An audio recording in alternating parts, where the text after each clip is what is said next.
March 23rd, 1945. The US forces began their pre-landing bombardment in the island of Okinawa. That same night, an order was issued. Girls aged 15 to 19 from the Okinawa Female Normal School and the Okinawa First Girls High School were to follow their teachers to the Okinawa Army Hospital. Their new role was to work as nurses for the military. Unaware that their island would become a battlefield in about a week, the students believed that working in a hospital would be just an extension of their classrooms. They packed textbooks, diaries, and school supplies.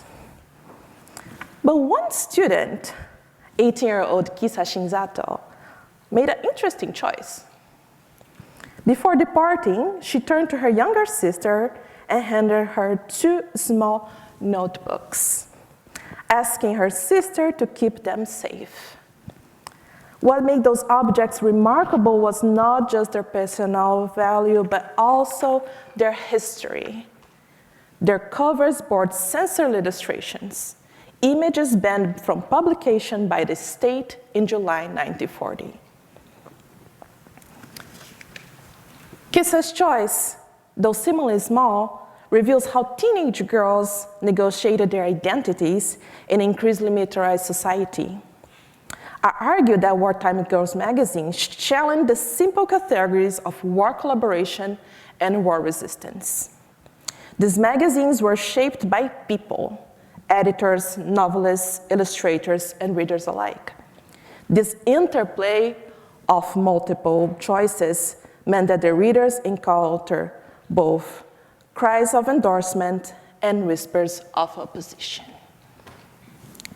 In this space, young girls were not just passive recipients of imperial ideology. They made choices, whether to erase or to preserve their self-expression. For decades, girls' magazines largely avoid war-related themes, focused on topics popular for the readers. However, in 1937, when Japan entered war with China, this changed.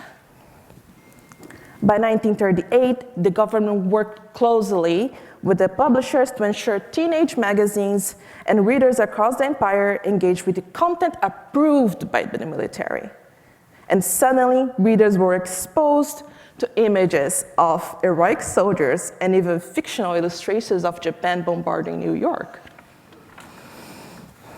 And this affected those who worked in the publishing industry in many ways.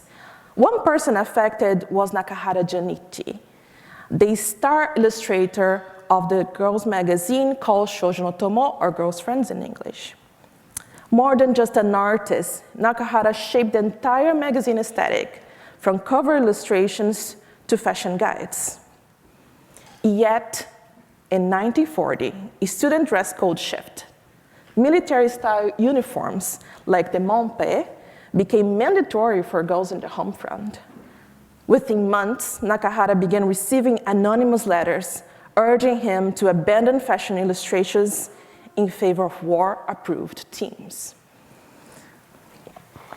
On this page, you can see a precise moment when the magazine Shoujo no Tomo blurred the lines between cooperation, and resistance, and offered readers a chance to participate in the war, but also reflect on what was happening to their daily lives.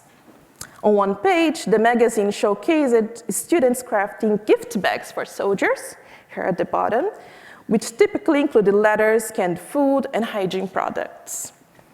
Accompanying this image, there's a letter from the Army thanking the magazine for this effort and all this organization of gift bags, and also a picture of the chief editor of the magazine with an armed officer handing the bags to them.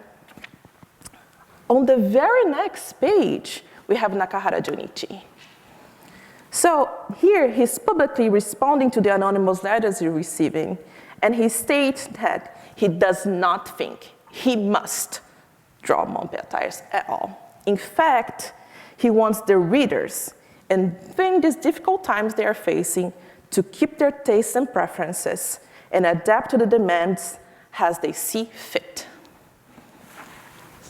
So this is a moment of choice.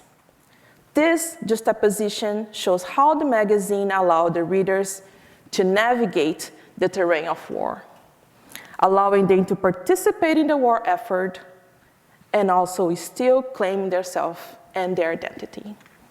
The censors, however, did not take this comment lightly, nor the editorial board decision to publish such comments.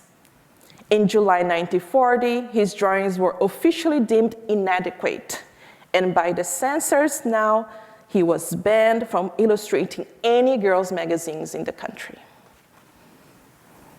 Following Nakahara's departure, Shoujo no Tomo covers changed, marking an erasure of an aesthetic tradition that had lasted for more than 3 decades. But was the military really successful in erasing it? You see, not only editors and illustrators make a magazine, but readers do as well, even when we cannot access their voices. As the Battle of Okinawa loomed, Kisa still clung to Nakahara Junichi illustrations. While she could have kept any war material, any state-approved materials from any magazine of the time, Kisa made a choice to preserve and keep alive an art form that had been banned from such magazines 5 years earlier. As much as we'd like to give you more information about Kisa, little is known about her. As the war progressed, Kisa found herself in underground cave hospitals. Once studying to be an elementary school teacher, she had now to perform amputations, transport supplies in the battlefield, and bury corpses. Survival testimonies, however, describe Kisa as a petite, strong-willed, and a reliable class representative. She was last seen helping her friends in a cave and died around June 21st, just 1 day before the Battle of Okinawa was finally over. Her belongings are in the museum where she studied. Kisa was part of a quiet movement of many teenage girls that left no written records, and it still kept pre-war aesthetics alive, pre-war girls' aesthetics alive. When Kisa handed those notebooks to her sister, they became a physical manifestation of her personal silent resistance. Though we don't know much about her, we do know that that small yet deliberate act of preserving objects important to her, and that moment, 18-year-old Kisa enacted a moment of silent dissent. Thank you.